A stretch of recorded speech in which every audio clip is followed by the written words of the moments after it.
There is a very specific feeling that a lot of people struggle to describe. It's not sadness, it's not anxiety, and it's not necessarily emptiness either. It feels more like you're living your life at a slight distance from yourself. You're there, you function, you respond, you do what you're supposed to do. But internally, something feels muted, detached. Almost like you're watching yourself live instead of fully being there. And what makes this feeling so confusing is that nothing has to be obviously wrong. Your life can look fine from the outside. You can have friends, you can be very productive, you can even enjoy things and still feel very disconnected from yourself. And that's what I want to talk about in this video. Not in a very dramatic way, not in a fix your life way, but in a very psychological and human way. Because this feeling doesn't mean you've lost yourself. And it doesn't mean that you're broken. Most of the time, it means something much more subtle. When people say, I feel disconnected from myself, they often think something is missing. Like there's a piece of them that disappeared. But psychologically, disconnection is rarely a lack. It's a response. It's what happens when your system learns over time that being fully present with yourself, your emotions, your needs, your impulses, is either overwhelming, unsafe, or simply not supported. So instead of collapsing, your psyche adapts. You stay capable, you stay functional, you keep moving forward, but you pull back inward, just enough to stay safe. And that's important to understand, because disconnection is not weakness, it's intelligence. The problem here is that what protects you short term can turn into distance long term. For me, this didn't show up as a crisis. There was no moment where everything fell apart. It was quieter than that. I noticed that I was making decisions that made sense logically, but didn't really feel true. I could explain myself, I could justify why I was doing what I was doing, but still I had this faint feeling of misalignment. This showed up very clearly in the last phases of my studies. I was about to finish my degree, and already quite early on I had this feeling that something was misaligned. Nothing was objectively wrong. The path made sense, it was structured, and it was the normal thing to do for me. But internally, I always had this subtle feeling that I kept pushing away. I ignored that feeling for a very long time. Partly because I didn't want to create drama, and partly because I thought staying on a clear, reasonable path would make my life easier. And in a way, it did. It gave me structure, it avoided conflict, and it looked good on paper. And at the same time, it slowly disconnected me from myself. Only recently did I really allow myself to pay attention to the things that make me feel alive, to the things that I don't have to force myself to do, the things that give my days texture instead of letting them blur together. And yes, that came with questions from other people, with confused looks, with choices that don't always look logical or impressive from the outside. But internally, something big shifted. I felt more present, more honest, more like myself. And that made me realize something very important. Just because a path is normal or convenient doesn't mean it's the right one for you. Like I was living a life that worked, but wasn't fully mine anymore. And that's the tricky part about disconnection. It doesn't announce itself loudly. You usually only notice it when you slow down enough to ask yourself, when was the last time I felt fully present in my own life? One of the deepest reasons people feel disconnected from themselves is that they learned very early to live from the outside, to read rooms, to sense expectations, to adjust. This often shows up in very everyday ways. Maybe you notice that you automatically adapt your tone depending on who you're with. That you automatically say yes even before you've checked in with yourself. That you feel tense in social situations even when nothing is wrong. You're constantly oriented toward the outside world. And again, this isn't a flaw, it's a skill. Especially perceptive and very sensitive people develop this very early. But over time, something subtle happens. Instead of asking yourself what you feel or want, you start prioritizing what's acceptable, expected, or appropriate. Your inner reference point fades. Philosophically, this is what existential thinkers describe as alienation. You live more as a role than as a subject. You exist in your life, but not from within it. When your decisions are mostly externally guided, you stop trusting your inner signals. You don't know anymore whether you really want something or whether it feels good because it fits expectations. And without that inner feedback loop, you start feeling detached from your own inner choices. Reconnection here doesn't mean becoming selfish or rebellious. It means rebuilding inner orientation. Very simply, notice before taking decisions, even small ones. I noticed this very clearly in myself when making small decisions. There was a situation where someone asked me a favor. Nothing dramatic, just something I would have automatically said yes to immediately. And this time I didn't. I told them I needed a bit of time and gave myself 2 days instead of answering right away. Not because I was overthinking, but I just wanted to notice how it felt over time. And by the second day, it was clear that my first impulse hadn't been honesty, but people-pleasing. And when I finally answered honestly, it wasn't a problem at all. But I felt noticeably more aligned with myself. So before agreeing to something, ask yourself, does this feel open or contracted when I imagine this? Not is this good or does this make sense? Just open or heavy. That question alone slowly trains your system to listen inward again. Also, practice saying small, honest no's without explanation.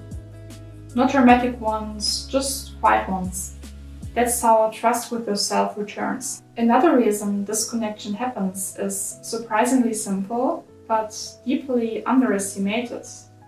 Your life has no rhythm. Days blend into each other, weeks pass without real transitions.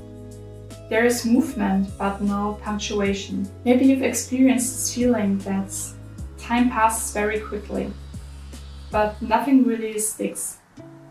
That months go by, and you can hardly remember what actually happened.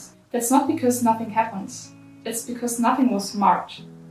Psychologically, humans need beginnings, endings, pauses.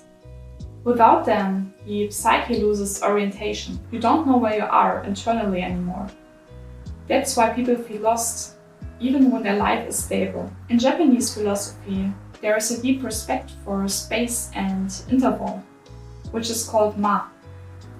The space between moments is just as important as the moments themselves. When life has no space, there is no room for awareness to emerge. Sometimes this connection is not emotional trauma. Sometimes it's just that there is no silence left where you could feel yourself. You don't need to change your life. You need markers. Create small personal rituals for yourself. So when it comes to rhythm, this isn't about rigid routines or turning your life into a schedule.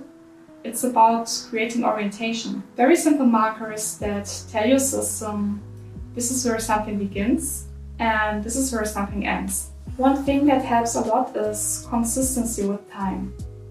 Going to bed around the same time, waking up around the same time, not perfectly, but intentionally. Because when your days don't have a clear start and end, everything blurs together. And when everything blurs, nothing feels really meaningful anymore. Another really grounding practice is having one specific day that marks the end of a cycle. For many people, it's Sunday. but it doesn't have to be. Just one day where you consciously pause and ask yourself what actually happened this week, what went well, what didn't, what drained me, what gave me energy. Not to judge it, but to see it. And from there, you gently look ahead. Not planning every detail, not filling every hour, just to get a sense of what this next week will be about. What you're moving toward, what deserves your attention. That alone creates a surprising amount of inner stability, because now your life isn't just passing. It has structure without pressure. You know when the week starts, you know when it ends, you know when the day is over. And inside that structure, you actually get more freedom. Your days doesn't slip through your fingers, you are present within them. And you know where you actually are. Many people who feel disconnected from themselves aren't disconnected because they don't think enough. It's because they think too much. Their life happens primarily in their heads. They reflect a lot, they analyze, and they try to understand every feeling before allowing themselves to live it. From a somatic psychology perspective, this means the body learned that feeling is unsafe, overwhelming, or simply unnecessary, so it stays neutral. For years, I believed that neutrality meant peace, but it's suspension. It's the feeling that you have to figure out things first before you're allowed to be present, to relax, to enjoy things. You might recognize this pattern. You tell yourself, I'll go out later after I've cleared my head. I will enjoy things once I've solved this, or I just need to think it through first. And without noticing, thinking becomes a prerequisite for living. From a psychological perspective, this is not mindfulness. This is mental over-control. Your mind is trying to create safety by understanding everything. The underlying belief of that sounds like, if I can't understand myself or my situation, I can't trust what I feel. So you stay in your head. Not because you want to avoid life, but because you don't feel allowed to enter it unfinished. And that's where disconnection forms. Because life doesn't wait for clarity. This often looks very normal from the outside. You might isolate yourself for a while to figure things out, postpone social contact because you feel mentally full. You avoid spontaneity because it feels disruptive. You overplan your days so nothing unexpected can happen, and you feel slightly irritated when plans change. Not because you dislike people and not because you're rigid, but because unpredictability pulls you out of your mental control. And control feels safer than presence. This kind of disconnection does not heal by feeling more. It heals by interrupting the belief that clarity must come first. One way is to stop waiting for mental resolution before living. This is the most important shift. You don't need to feel clear to go outside.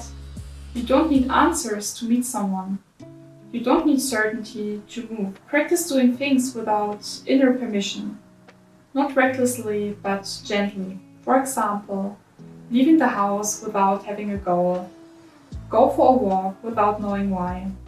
Or meeting someone even though your mind feels unfinished. You're teaching your nervous system, life can happen while I'm unclear. That alone reduces overthinking dramatically. Another way is to plan unplanned time. And this is not a contradiction. For people who live in their heads, unstructured time feels threatening. So instead of forcing spontaneity, you contain it. For example, a walk with no destination, an hour with no agenda, or an evening with no outcome. Not to optimize it, but to practice not optimizing.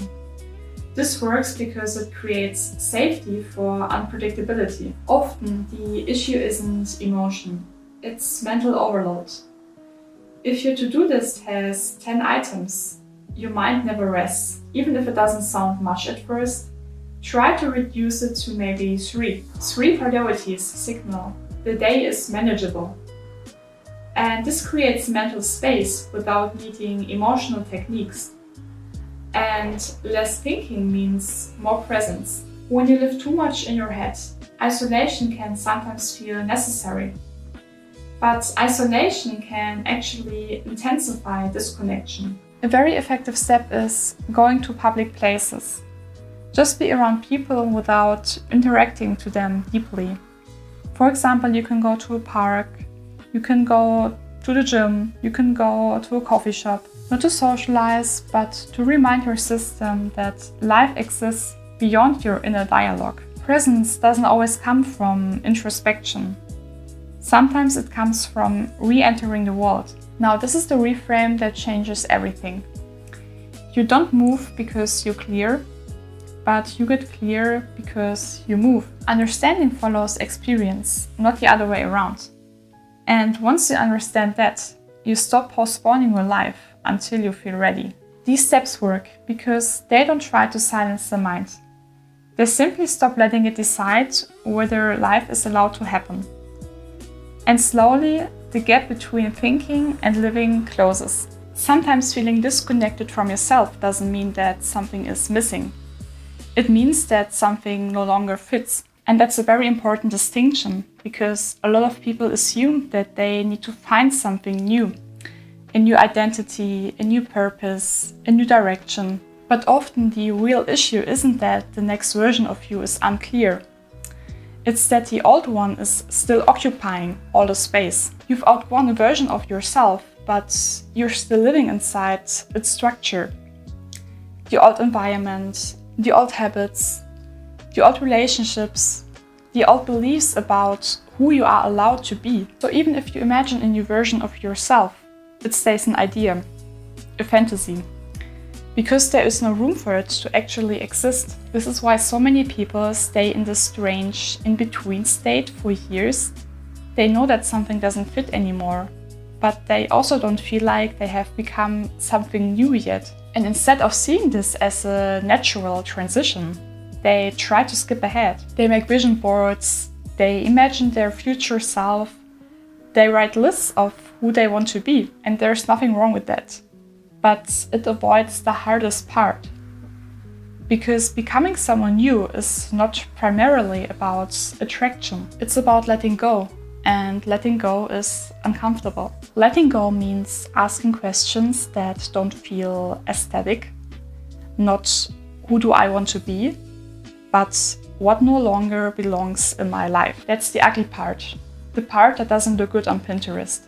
Because it forces honesty. Honesty about people you've outgrown, environments that keep you small, habits that no longer align, and beliefs that quietly limit you. You cannot step into a new version of yourself while still protecting everything that belongs to the old one. There is no space. And psychologically, space is not optional. The reason this feels so hard is because the old identity still offers safety. Even if it's uncomfortable, it's familiar. It has routines, predictability, a sense of at least I know who I am here. Letting go feels like stepping into nothingness, and the mind hates that. So it keeps you fantasizing about the future instead of dismantling the present. This process doesn't start with becoming.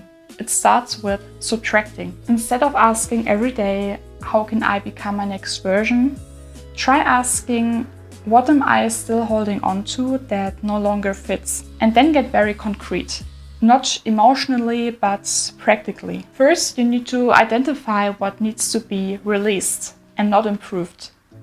This can include relationships that drain you, roles that you keep playing out of habit, environments that reinforce old patterns, and beliefs like, this is just who I am. You don't have to remove everything at once, but you do have to stop pretending that it still belongs. Another important step would be to stop maintaining relationships out of nostalgia. One of the biggest blocks is emotional loyalty to old versions of ourselves. You stay connected because we have known each other forever. This used to feel right.